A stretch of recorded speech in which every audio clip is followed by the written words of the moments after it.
ಶುಭೋದಯ, ನಮಸ್ಕಾರ, welcome to Yoyo Kannada. ಬನ್ನಿ ಈಗ ನೋಡೋಣ ಈ ದಿನದ ವೆದರ್ ರಿಪೋರ್ಟ್.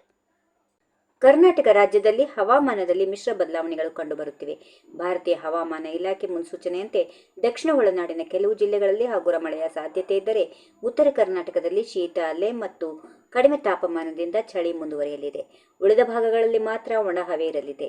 ಚಾಮರಾಜನಗರ, ಕೊಡಗು, ಮಂಡ್ಯ ಮತ್ತು ಮೈಸೂರು ಜಿಲ್ಲೆಗಳಲ್ಲಿ ಮುಂದಿನ 2 ದಿನಗಳಲ್ಲಿ ಹಗುರದಿಂದ ಮಧ್ಯಮ ಮಳೆಯಾಗುವ ಸಾಧ್ಯತೆಗಳು ಇವೆ. ನಿನ್ನೆ ಕೆಲವು ಕಡೆಗಳಲ್ಲಿ ಚದುರಿದ ಮಳೆ ದಾಖಲಾಗಿದ್ದು, ಇಂದು ಮತ್ತು ನಾಳೆ ಈ ಜಿಲ್ಲೆಗಳಲ್ಲಿ ಮೋಡ ಕವಿದ ವಾತಾವರಣದೊಂದಿಗೆ ಸಣ್ಣ ಮಳೆಯಾಗಬಹುದು ಎಂದು ಹವಾಮಾನ ಇಲಾಖೆ ತಿಳಿಸಿದೆ.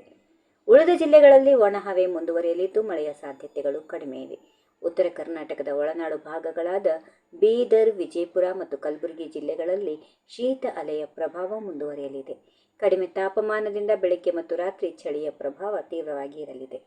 ಕರಾವಳಿ ಜಿಲ್ಲೆಗಳಾದ ದಕ್ಷಿಣ ಕನ್ನಡ ಮತ್ತು ಉಡುಪಿಯಲ್ಲಿ ಕನಿಷ್ಠ ತಾಪಮಾನ ಕಡಿಮೆಯಾಗಿ ದಾಖಲಾಗುತ್ತಿದ್ದ ಚಿಕ್ಕಮಗಳೂರು, ಹಾಸನ, ಕೋಲಾರ ಜಿಲ್ಲೆಗಳಲ್ಲಿ ಬೆಳಗ್ಗೆ ತಾಪಮಾನ 17 ಡಿಗ್ರಿ ಸೆಲ್ಸಿಯಸ್ವರೆಗೆ ಇಳಿದು ಚಳಿಯ ಅನುಭವ ಆಗ್ತಾ ಇದೆ. ಬೆಂಗಳೂರಿನಲ್ಲಿ ಮೈ ಕೊರೆಯುವ ಚಳಿಯ ಜೊತೆಗೆ ದಟ್ಟವಾದ ಮೋಡ ಕವಿದ ವಾತಾವರಣ, ಜಿಟಿ ಮಳೆಯಾಗುತ್ತಿದ್ದು, ಬೆಂಗಳೂರು ಸಂಪೂರ್ಣ ಕೂಲ್ ಆಗಿದೆ.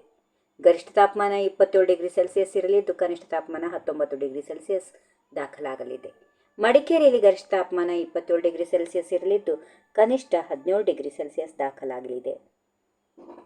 ಈ ವಿಡಿಯೋ ನಿಮಗೆ ಇಷ್ಟವಾದಲ್ಲಿ ಲೈಕ್ ಮಾಡಿ, ಶೇರ್ ಮಾಡಿ, ಸಬ್ಸ್ಕ್ರೈಬ್ ಮಾಡಿ.